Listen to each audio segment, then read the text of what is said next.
We are going to learn how to create a resource group in Azure. So if you're working as an Azure administrator, creating resource or resource group is going to be one of your major tasks. Well, in this video, I'll be showing you how to create a resource group, not from the portal itself, but using the Azure PowerShell. So here in Azure, first of all, I want to go to Cloud Shell. You can see on my right hand side, here we have the Cloud Shell. Just click on it, and it's going to actually try to open PowerShell, but we can actually change it to Bash. But I'm going to leave it for PowerShell, and then I can open this in a new browser. Let me just open a new session. It's going to take me to a new browser where I'll be asked to sign in, and then it's going to take me to PowerShell. So let's just wait for this to get started, and let me show you how to create Azure resources, the Azure resource group in Azure. So now, if I do the following command, if I enter, for example, enter get, you can see it's trying to actually give me some of the command we have. If I do like, let me just say Azure resource.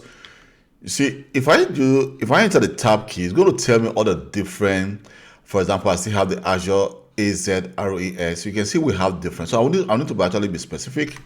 Then I need to do the following Azure resource group, and then if I hit enter, it's going to list all the different resource group I have on this device. So if I go back again, here you can see all the different resource groups I have. So but if I decide to say I want to create a new resource group, what I need to do is the following. I will need to enter the new Azure. There's the new strip.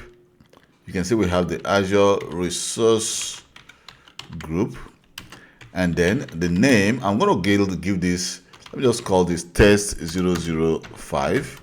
Then the location is going to be West Europe. You can actually change it to, for example, West US or East Europe, you understand, or different location. So if I hit enter, you can see the new resource group have just been created, and here you can see a tag have just been added because I didn't add that tag myself. Well, this tag is being added using a policy from Azure.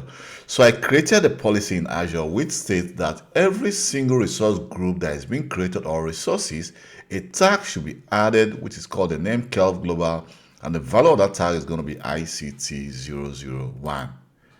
So right now, if I go back again to my resource group and I do a refresh, here you can see the test 005 had just been created.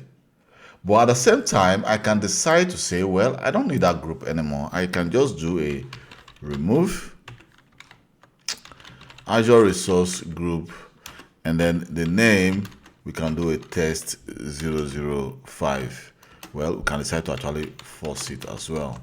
So I can hit enter, and then this is going to take some time, just some few seconds for this to be deleted. So let's just wait for this to get deleted, and then we can confirm and check if we still have the resource group here. But we can actually check, well, it has not been deleted yet. Okay, now it has been deleted, and if I go back again, and you can see it says true, which means my resource group, the Azure resource group, have just been deleted. So this is how you create and delete a resource group in Azure using PowerShell.